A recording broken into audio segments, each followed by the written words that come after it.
Well, hello. It is Wednesday, January 24th, and here we are for Wellness Wednesday. And today we're going to talk about cravings. So we had the class, the constant cravings class. If you were in that class, you know we talked a lot about emotions and cravings and things like that, of how we respond to food and all that. But we wanted today to talk just briefly about the physical aspects of cravings. And as Carrie and I were talking about this, she said something and it triggered a remembrance for me, is that whenever I was pregnant, excuse me, when I was pregnant with my daughter, I had already had some miscarriages and I was over at my mom's, and I was starting to show, and I probably, just started wearing maternity clothes. And so I was very excited about it and everything. And my dad said, "What are you craving?" And I kind of looked at him because I was very surprised that my dad would ask me that. And I said, "I really don't want to tell you." And he said, "Why?" And I said, "Because it's embarrassing." And he said, "You're craving dirt, aren't you?" And I was shocked because he was right. And I said, "How in the world did you know that?" And he said, "You're anemic. You need to call your doctor and let them know." And I thought, that's so silly. And how in the world is my dad going to know that? Although he did have a lot of interesting experiences in his life. And so he talked me into it. I called my doctor. The nurse got on the phone and said, I said, I'm having some weird cravings. And she said, "Is it dirt?" That's the first thing she said. And I thought, I have never heard of this. How did two people all of a sudden say, you're craving dirt, while I'm sitting here thinking could really go for a mud pie right now, as a kid. And what I found out was, through a blood test, that I was very severely anemic.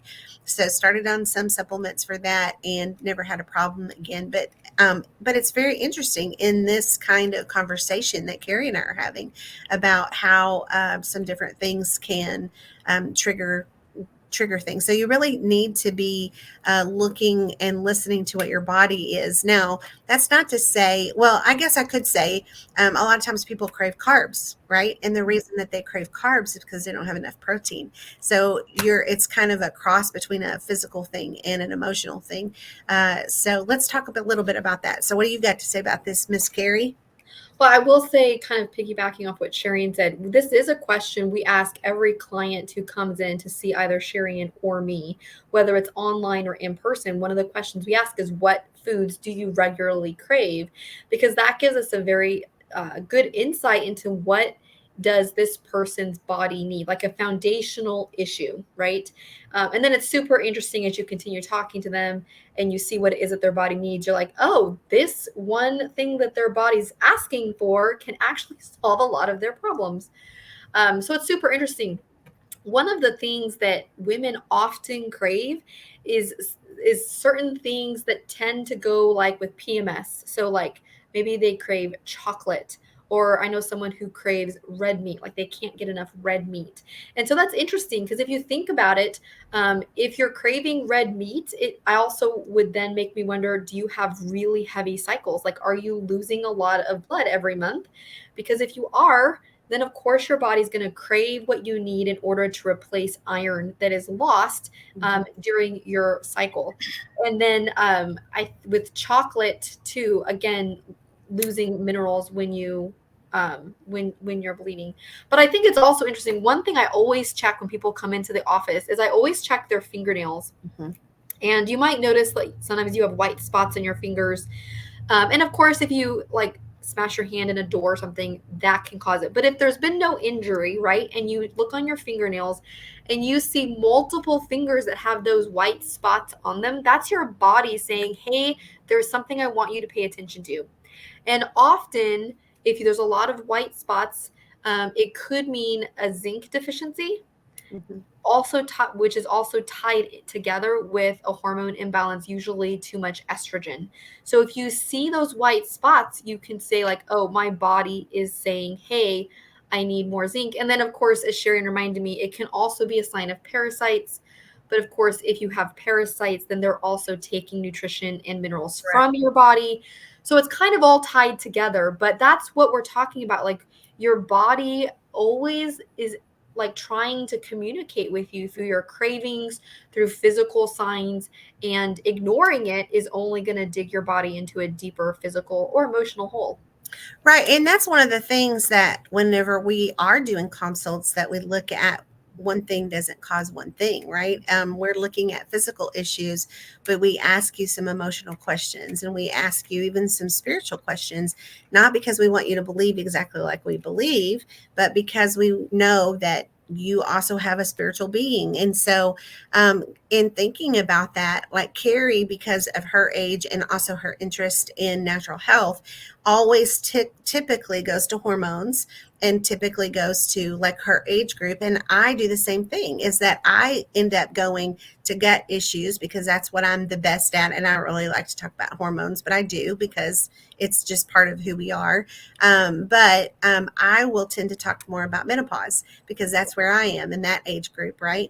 And And I so will say that's why Sherry and I make a great team, it is. because I see the hormones and some emotional stuff, and she sees the guts, the gut and the brain and the emotions. So that's why we make a good team, and we often collaborate on. Right. Even if someone comes to see me, they still get Sherry expertise and vice Yeah, versa. that's what I was going to say because we're getting more clients now, and Carrie is beginning to see more people as well. And so sometimes they'll say, "No, I just want to see Sherry." But listen, I mean, I consult with Carrie as much as Carrie consults with me. We really are a team in here, and it's also just something that we both kind of geek out on, right, and that kind of thing. And we didn't talk about this before we began to record, but one of the things that I was going to say is in the menopausal area, or really just as you get older, one of the things that we end up experiencing with people is that they have blood pressure issues. And high blood pressure is sometimes and very often caused by those fat soluble vitamins that are depleted. So your A, D, E, and K.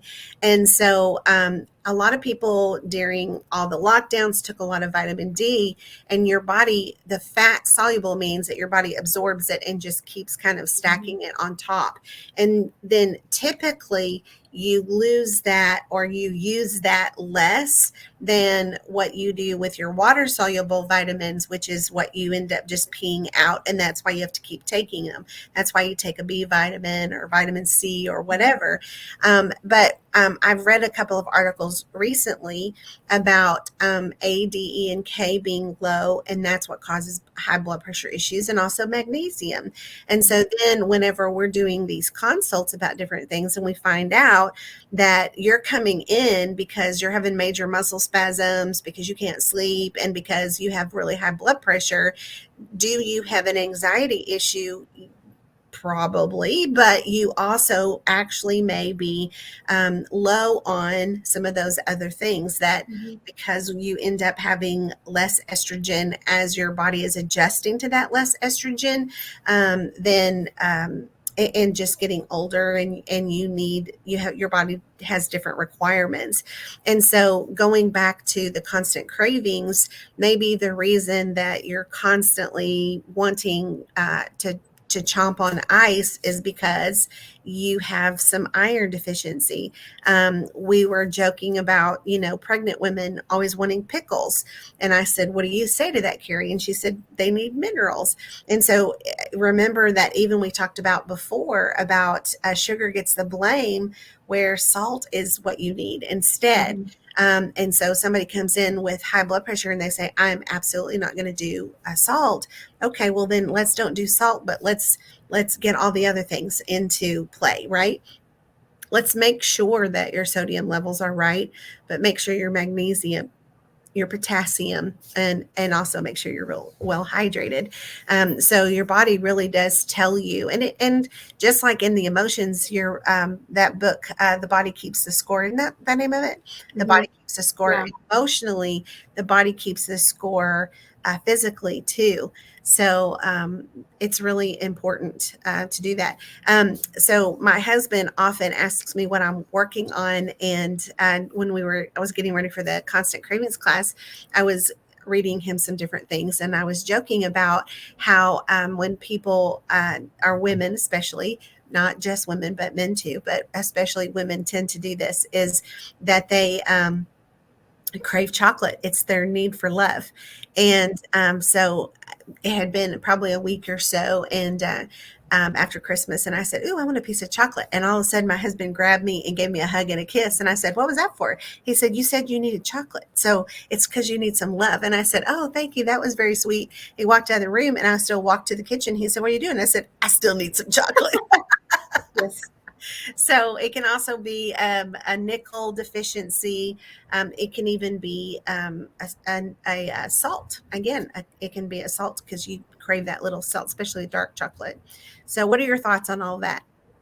I think it's so cool that our bodies just communicate with us from that perspective. I was looking through before preparing for this, and I also saw, because I know I have some people in my life who crave like burnt food. So like if you make s'mores, they like to burn the marshmallow, or they like the really charred pieces of grilled chicken or something Oh, like yeah. that. Hmm. And to me, that's really ew to me. But what are they craving? Their body needs more carbon. And so Ah, I just think it's so cool to do that. And as Sharon was talking in about the chocolate, I was thinking back to a couple weeks ago. I think it was Sharon saw someone in the office, and this client was concerned, like, how do I know, like, the bioenergetic scan works? How do I know all of these mhm, things? And Sharon and my response is we rely on so many things when someone comes in to see us. And that's also why we can work with people remotely, is mhm. because it's not just about like what, yes, the urinalysis helps, the bioenergetic scan helps, but really it's about listening to each person that comes in, asking questions and seeing what their body is saying, because their body knows, they know. And it's just to put the pieces together and figure out how to support that person. Yeah, and I'm so glad that you brought that up because I that has kind of come through my mind a couple of times as we've been talking. It's so true because I have a client right now that um, I didn't do a scan on because I already knew immediately what her issue was when she walked in because she had a diagnosis from another doctor. And there was no reason for me to do the scan to show something necessarily because this is the thing that's really screaming, right? Mhm. This is the thing that we need to get under control. That there's some guidelines here that need to be taken care of first before we start some kind of protocol of detox here. And so when you do come to see us, we do a urinalysis that's very in depth. We also do the bioenergetic scan, but if we don't do that, we're still also asking you 100 questions about so many different things that you may think don't have anything to do with anything. But Mhm. that's why when people skip those questions, we hone in on those questions because no, I need to know that. It may seem insignificant to you, but this piece, of the alphabet over here still puts part of it over here. And if you leave the XYZ out, then we don't have the whole thing. And so it's a very important thing. Looking at your fingernails, like we talked about, we look at your tongue, and even my dentist looks at my tongue. I always think that's very interesting, which he would not be happy with my tongue right now. I had tomatoes yesterday, and my mouth is feeling the effects of that. But then, see, that goes into another thing. So, if I was my client coming in right now, say I had something already scheduled with me, but then I said just by chance that, oh, my mouth hurts because I had tomatoes yesterday, and every time I drink or eat tomatoes, my mouth breaks out. Then I would think, okay, so nightshades, number one. Mhm. And then, so is this an autoimmune? Is this thyroid? Is this some other kind of thing? But I would also think histamine response. So I would think where the histamine response comes from the liver. And so then I would say, oh, well, this person's having a problem with that, which those are all true for me. And I know that. And I think that's the interesting thing too, is that, and maybe we'll talk about this at another time, but, sometimes we expect our practitioners or our doctors to be perfect in everything that they do. And I think how sad that would be if we waited until they had all of their ducks in order to be able to help us. Because what if I waited? I mean, if you heard my whole medical story, I would still be, you would still be waiting. And I know that we've created something that has been really incredible and wonderful for other people. And I'm glad that I did it before my health was perfect, before I had everything completely figured out, because I have enough information, enough education. Carrie has enough education. The people that work with us, we can pull it together and we can help now. So why wait? Because the building may burn down before we're perfect, right? We want to be able to help where we are. So that's just another plug to come in and let us help you and guide you to where you need to be, and know that there are so many tools that we can use for this. So if this interested you a little bit on the aspect of what your body's craving physically, ask them some questions. Tell us what you're craving. And if we know, we'll tell you what some things are that you might look at, and then come see us. Okay, we'll see you next time. Bye. Bye.